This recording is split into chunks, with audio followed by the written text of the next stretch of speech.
Sa payapang bayan ng San Isidro, may isang batang nagngangalang Mateo na mahilig maglaro sa kagubatan tuwing hapon. Malapit siya sa kalikasan. Pinupuntahan niya ang mga puno, sinusundan ang mga ibon, at nakikipaglaro sa mga alitaptap sa bawat silais ng araw na tumatagos sa mga sanga ng punong kahoy. Ngunit isang gabi, habang abala ang kanyang mga magulang sa paghahanda ng kanilang hapunan, napansin ng kanyang ina na hindi pa rin nakakauwi si Mateo. Nagmamadaling naglakad ang kanyang mga magulang sa paligid ng baryo. Tinatawag ang kanyang pangalan. "Mateo? Mateo! Asan ka na?" Ngunit walang sagot ang bumalik sa kanila, kundi ang malamig na hangin ng gabi at mga huni ng kuliglig. Tinanong nila ang mga kapitbahay kung may nakakita kay Mateo. Ngunit lahat ng nakausap nila ay umiiling. Kinabukasan, lumaganap ang balita ng pagkawala ni Mateo. Ang buong baryo ay nagtipon-tipon upang hanapin siya. At may ilan sa kanila ang nagboluntaryo na magtungo sa pinakamasukal na bahagi ng kagubatan na matagal nang iniiwasan ng mga taga San Isidro dahil sa mga alamat at kwento ng kababalaghan. Ang lugar na iyon ay tinatawag na Kaharian ng mga Engkanto, isang bahagi ng kagubatan na ayon sa mga matatanda ay pag-aari ng mga nilalang na hindi dapat gambalain. Sinasabing sino mang makalapit dito at magpagala-gala ay hindi na muli pang nakababalik. Habang naghahanap, napansin ng isa sa mga naghahanap na tila may kakaibang bakas ng paa na papunta sa direksyon ng kaharian ng mga engkanto. "Baka dito siya dumaan," sabi ng isa habang nanginginig ang kanyang boses. Tumingin sila sa isa't isa at agad na nagdesisyon ang iba na bumalik muna. Ngunit ang mga magulang ni Mateo, sa kabila ng takot, ay nanatiling determinado. Hindi sila makakapayag na basta nalang mawala ang kanilang anak nang hindi natatagpuan. Habang lumalalim ang gabi, napilitan silang itigil ang paghahanap dahil sa dilim at kaba na bumabalot sa kanila. Sa kanilang puso, naramdaman nila ang malamig na pangambang si Mateo ay nasa lugar na hindi na maaabot ng mga ordinaryong tao. Isang lugar na hindi basta-basta pinapasok ng liwanag ng araw. Makaraan ng ilang araw, hindi pa rin matanggap ng pamilya ni Mateo ang kanyang pagkawala. Lalo na si Andrea, ang kanyang nakatatandang kapatid, na halos hindi na makatulog sa kaiisip sa kapatid niyang mahal na mahal niya. Hating gabi na nang makita niyang nakaupo ang kanyang ina sa gilid ng bintana, nakatingin sa kadiliman ng kagubatan. Tahimik itong umiiyak, habang ang kanyang ama ay nakatulala lamang sa isang sulok ng bahay. Hating gabi na nang magpasya si Andrea na hanapin si Mateo sa kagubatan. Sa kabila ng mga babala ng mga matatanda tungkol sa kaharian ng mga engkanto, hindi siya papayag na basta nalang mawala ang kanyang kapatid. Sa kanyang puso ay nag-aalab ang determinasyon. Kaya, dahan-dahan siyang bumangon, kinuha ang kanyang lumang lantern at binalot ang sarili ng makapal na jacket bago lumabas ng kanilang bahay. Habang nilalakad niya ang masukal na daan papasok sa kagubatan, naramdaman niya ang malamig na simoy ng hangin na tila bumubulong ng babala sa kanyang tenga. Ang mga puno ay tila may sariling buhay. Ang kanilang mga sanga ay kumikilos ng marahan, parang inaabot siya. Pinaligiran siya ng mga huni ng kuliglig at kaluskos ng mga dahon. Nasa dilim ng gabi ay nagmistulang mga mumunting boses na bumubulong ng pangamba. Sa kanyang paglalakbay, unti-unting lumitaw ang isang bahagi ng kagubatan na hindi pamilyar kay Andrea. Dito, ang mga halaman ay mas matataas at mas madilim, at ang paligid ay nababalot ng hamog.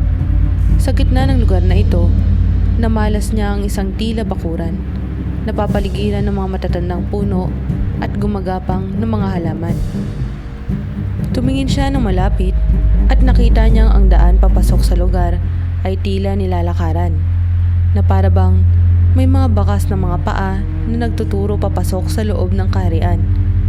Kaba ang bumalot sa kanyang puso. Ngunit, mas nanaig ang kanyang pag-ibig kay Mateo. Sa kanyang pagsisikap na sumilip sa loob, bigla niyang naramdaman ang malamig na kamay na humawak sa kanyang balikat. Napalunok si Andrea at dahan-dahan lumingon siya sa kanyang likuran. Ngunit walang tao. Tanging hangin lamang na malamig ang naroroon at isang boses na papulong na tila nagbabanta.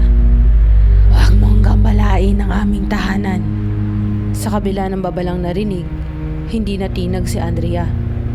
Huminga siya ng malalim at marahang ipinasok ang kanyang mga paa sa loob ng mahiwagang bakuran. Pagkapasok niya, para bang biglang lumamig ang hangin sa paligid at pakiramdam niya ay parang nagbago ang kanyang kapaligiran. Ang tahimik na kagubatan ay napalitan ng mga tunog na mas nakakapangilabot. Mga aninong tila naglalakad sa gilid ng kanyang paningin at mga bulong na hindi niya maunawaan, ngunit dumadapo sa kanyang pandinig na tila mga sumpa. Lumakad si Andrea papasok ng dahan-dahan. Ang ilaw mula sa kanyang lantern ay pilit na binibiyak ng kadiliman. Ngunit tila hinihigop ito ng makapal na dilim ng kaharian. Ang bawat hakbang niya ay nag-iiwan ng mabigat na pakiramdam sa kanyang dibdib. At ang mga bakas ng paa sa kanyang likuran ay parang naglalaho sa bawat pagangat niya ng paa na tila ayaw siyang payagan na makabalik. Sa kanyang paglalakad, unti-unti niyang napansin na ang mga puno sa paligid ay may kakaibang anyo. Ang mga sanga nito ay parang mga kamay na nakaunat. May mga baluktot na daliring nakatutok sa kanya. At ang mga ugat ay gumagapang sa lupa na parang mga ahas na handang sumunggab. Pakiramdam niya ay may mga matang nagmamasid sa kanya mula sa kadiliman. At bawat hakbang niya ay sinasabayan ng mga aninong walang anyo na sumasayaw sa paligid niya. Nang marating niya ang gitna ng kaharian, tumambad sa kanya ang isang dambuhalang puno na natatabunan ng lumot at halamang gumagapang, na parang mga pilikmata ng isang higanteng nilalang. Nakapako ang kanyang tingin sa isang maliit na lagusan sa ilalim ng puno. At sa loob nito ay may malamlam na liwanag na tila nangaakit sa kanya na pumasok. Habang unti-unting lumalapit si Andrea sa lagusan, naramdaman niya ang biglang panghina ng kanyang lakas. Para bang hinihigop ng lupa ang bawat hibla ng kanyang katawan. Ang mga bulong sa paligid ay lumakas, tila nagiging mga sigaw ng babala. "Hindi ka na makakabalik, binitawan mo ang liwanag." Ngunit ang liwanag sa loob ng lagusan ay nagniningning ng mas maliwanag, at sa kabila ng mga babala, naakit siya at ipinasok ang kanyang kamay sa loob ng lagusan. Sa sandaling iyon, biglang nagdilim ang paligid at narinig niya ang malalalim na halakhak na bumalot sa buong kaharian. Sabay, ang bulong na bumibigkas ng kanyang pangalan. "Andrea, tuluyan ka ng amin." Nanginginig si Andrea. Ngunit bago pa man siya makatakbo pabalik, naramdaman niya ang malamig na kamay na mahigpit na kumapit sa kanyang braso, at sa isang iglap, hinila siya papasok sa loob ng kadiliman. Ang kanyang mga sigaw ay naglaho, tinangay ng hangin, at ang bakuran ng kaharian ng mga engkanto ay muling natakpan ng katahimikan, na para bang walang kahit sinong tao ang lumabag dito. Sa loob ng kaharian, isang kakaibang mundo ang tumambad kay Andrea. Sa bawat sulok ng lugar ay may mahahabang anino na tila nagmamasid at nagtatago. Ang hangin ay puno ng mga bulong, mga salitang hindi niya maintindihan, na wari, nagpapaikot-ikot sa kanyang paligid. Kahit ang liwanag ng lampara niya ay halos hindi makapasok sa dilim ng kapaligiran. Tila sinisipsip ng mismong hangin ang anumang liwanag na dala niya. Lumakad siya ng dahan-dahan sa makikitid na daan ng kaharian. At dito, napansin niya ang kakaibang anyo ng mga nilalang na naroon.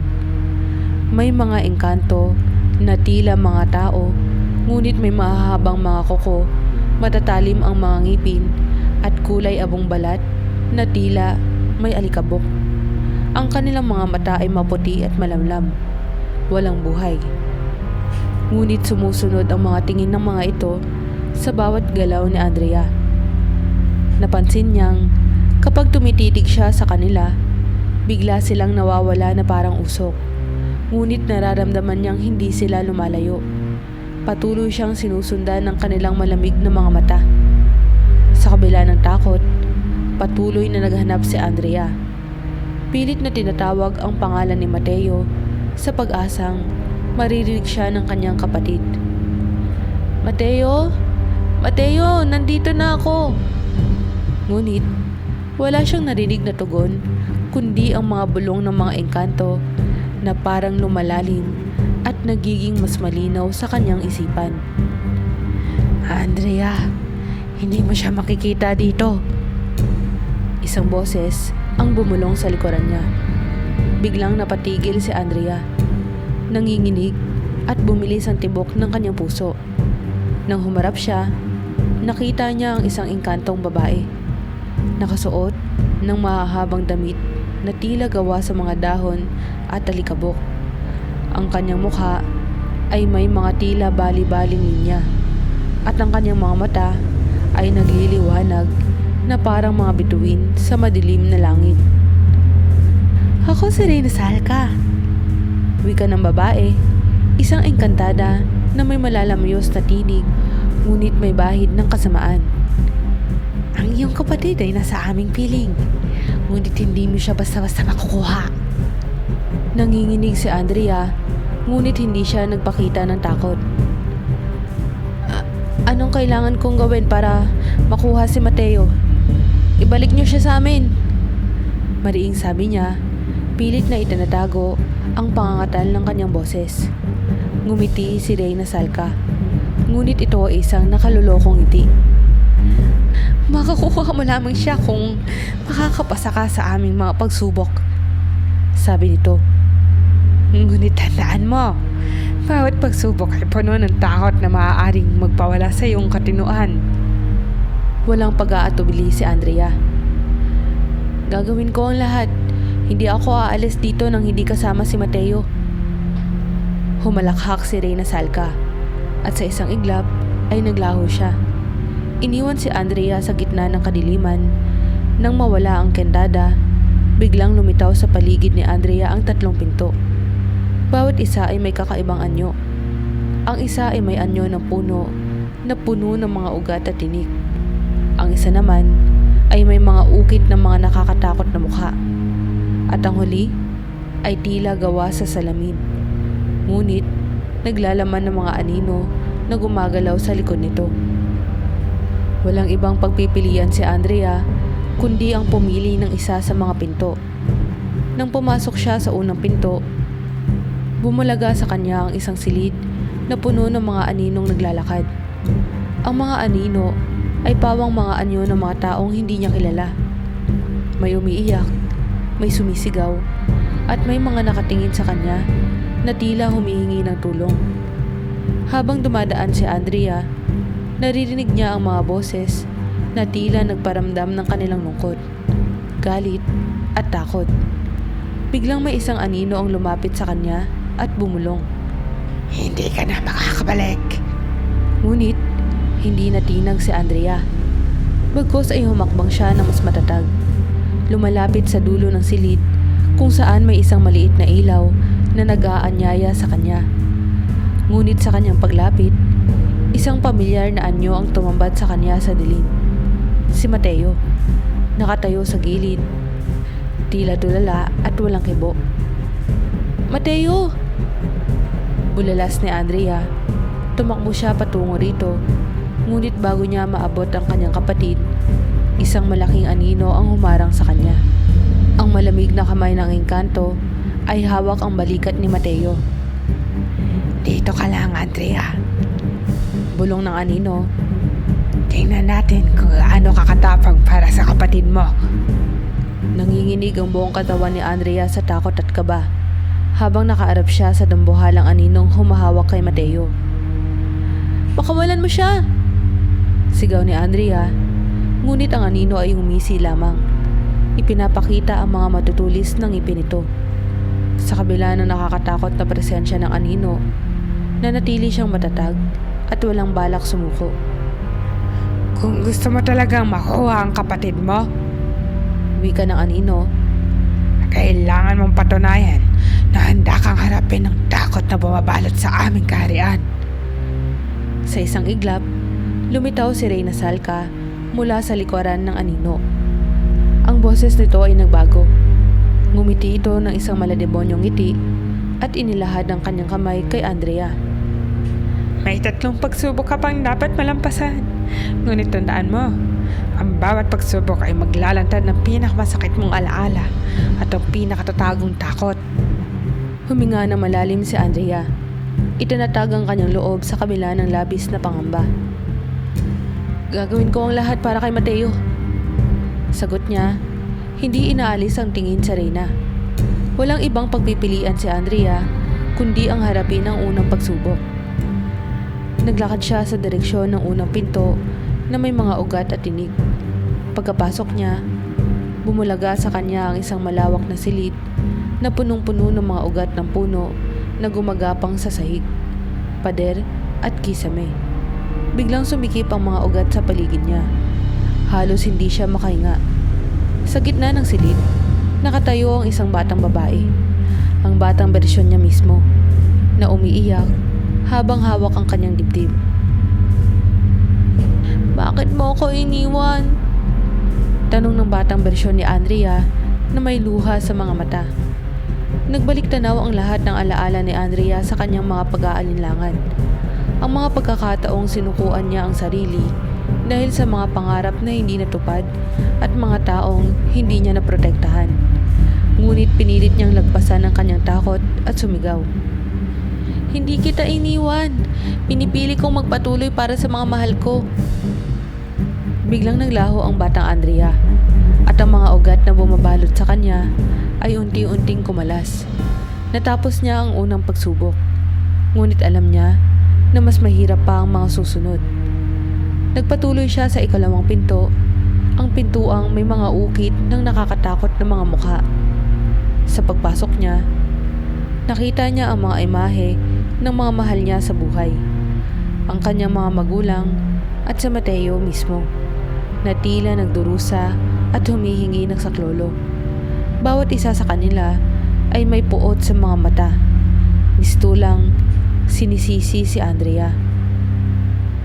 Andrea, bakit mo kami pinabayaan? Bulong ng mga mukha, sabay-sabay na tila isang nakakatakot na kanta. "Nandito ako dahil mahal ko kayo." Sigaw ni Andrea, pinipilit kontrolin ang kanyang takot habang lumuluha. Alam niyang ilusyon lamang ang mga ito, mga paninira ng kaharian sa kanyang isipan upang pahinain siya. Isinara niya ang kanyang mga mata, binuo ang kanyang lakas ng loob at itinulak ang sarili na lumakad patungo sa pintuan sa dulo ng silid. Nang marating niya ito, bigla na lang naglaho ang mga mukha at nakalabas siya sa ikalawang pagsubok. Sa wakas, narating ni Andrea ang huling pinto, ang pinto ng salamin. Sa likod ng salamin, nakikita niya ang anino ng kanyang kapatid na si Mateo. Tila patuloy na nawawala ang kalooban sa ilalim ng kapangyarihan ng mga engkanto. Sa kabila ng kanyang pagod at panghihina, itinulak niya ang pinto at pumasok. Sa loob, bumalaga sa kanya si Reyna Salka. Hawak si Mateo na tuluyang naging sunod-sunuran sa Reyna. "Wala ka ng pag-asa, Andrea," sabi ni Reyna Salka. "Naging bahagi na siya ng aming kaharian." Ngunit, tumingala si Andrea at tumitig ng matindi kay Reyna Salka. Inihanda ang kanyang puso't isipan para sa huling pagsubok. "Hindi niyo siya pag-aari. Si Mateo, uuwi siya kasama ko." Tumawa ang Reyna. Ngunit bago siya makapagbitaw ng sumpa, nagdasal si Andrea sa ilalim ng kanyang hininga. Binibigkas ang mga dasal na itinuro ng kanyang lola noong bata pa siya. Mga dasal para sa proteksyon laban sa masasamang espiritu. Nagsimulang lumiwanag ang paligid at ang katawan ni Mateo ay parang nagising mula sa matagal na pagkakaidlip. "Ate?" Bulong ni Mateo. Tila nakabalik ang kanyang diwa. Ngunit ang Reyna ay biglang nagalit at hinabol ang magkapatid habang pilit silang tinatakasan ang kadilimang bumabalot sa kaharian. Sa gitna ng madilim na kagubatan, halos wala nang natitirang lakas si Andrea. Pilit niyang hinatak si Mateo mula sa mga sumisiksik na ugat at aninong bumabalot sa kanila. Ang boses ni Reyna Salka ay parang matalim na tinik sa kanyang isipan. Nagpapadala ng mga bulong na nagpapahina sa kanyang loob. Hindi mo siya maililigtas. Hindi ka makakatakas sa aming kaharian. Mula sa dilim, lumitaw si Reyna Salka. Ang kanyang mukha ay biglang naging mas nakakatakot. May mahahabang ngipin na tila mga pangil at mga mata na walang kulay at nakatitig kay Andrea na parang handang sunggaban siya. Ang kanyang tinig ay malamig at umaalingaw-ngaw sa paligid. Nagkamali kang pumasok dito at ngayon kayo na ang magiging bahagi ng aming mundo. Hindi pinansin ni Andrea ang takot. Hinigpitan niya ang pagkakahawak kay Mateo at sinimulang magdasal ng taimtim. Kahit ang bawat salitang bumabalik lang ay ang mga echo sa dilim. Sa bawat dasal, nagsimulang mag-alab ang paligid nila ng mapusyaw na liwanag. Ngunit parang binabalot din ng mga engkanto ang kanilang sarili sa makapal na usok. Pilit na hinaharangan ng sinag ng liwanag. Napuno na nakakabinging mga bulong ang paligid. Parang may mga anino ng tao na lumalapit sa kanila. Mga nagdurusang kaluluwa na may mga mata na dilat sa pagkawalang buhay.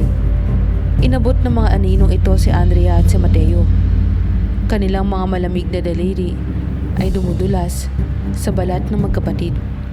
Tila pinipigilan silang tumakas. Ang mga bulong ng mga boses ay mga hinaing ng mga kaluluwang nasakop ng kaharian.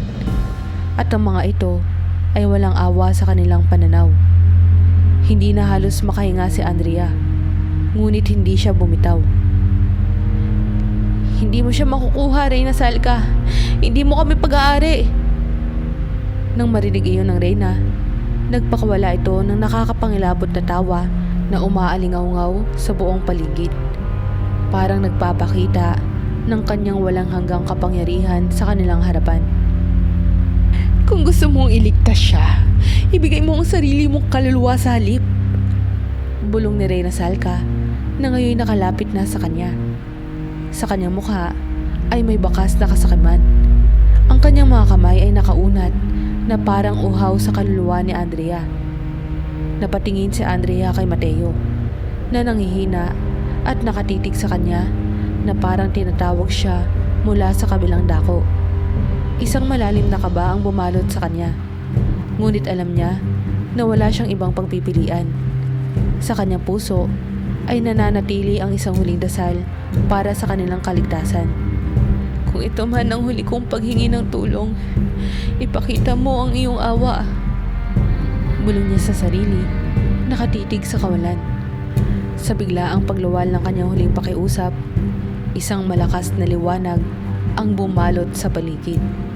Ang mga anino at ang mga kamay ng engkanto ay sumabog na parang abo sa hangin. At si Reyna Salka ay napasigaw na may halong puot at takot. Naglaho siya sa makapal na usok na nag-iiwan ng mga malalamig na bulong na unti-unting naglalaho. Sa wakas, bumukas ang pintuang bato. Nagpapakita ng isang mas maliwanag na kagubatan sa kabila. Si Andrea, habol ang hininga at humihikbi, ay hinila si Mateo palabas. Nang tuluyang makalabas, napaluhod si Andrea sa damuhan, nanginginig sa takot at pagod habang yakap-yakap si Mateo. Sa kanilang pag-uwi, ang buong baryo ay napuno ng bulong-bulungan. Ayon sa mga matatanda, walang sino man ang dapat muling pumasok sa kaharian ng mga engkanto. Ngunit isang kakaibang pakiramdam ang bumalot kay Andrea. Sa dulo ng kagubatan, nakita niyang may mga aninong nakamasid pa rin. Mga mata ng mga engkanto na tila nagbabanta na hindi pa tapos ang kanilang pagturusa. Mula noon, tuwing naglalakad si Andrea malapit sa kagubatan, pakiramdam niya ay sinusundan siya ng malamig na hangin. Parang ang boses ni Reyna Salka ay umaalingaw sa kanyang pandinig. Isang araw, makabalik kayo sa amin. Sa tuwing napapatingin siya sa mga anino sa gubat, nararamdaman niya ang malimig na tingin ng mga engkanto na patuloy na nagmamasid, naghihintay ng susunod na pagkakataong makuha ang kanyang kaluluwa.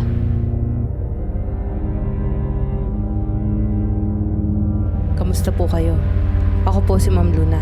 Isa po akong bagong YouTube narrator at isang malaking bagay po ang simple pong pag-like at pag-subscribe ninyo sa channel ko upang magtuloy-tuloy po ang pag-upload ng mga bagong kwento natin. Maraming salamat po.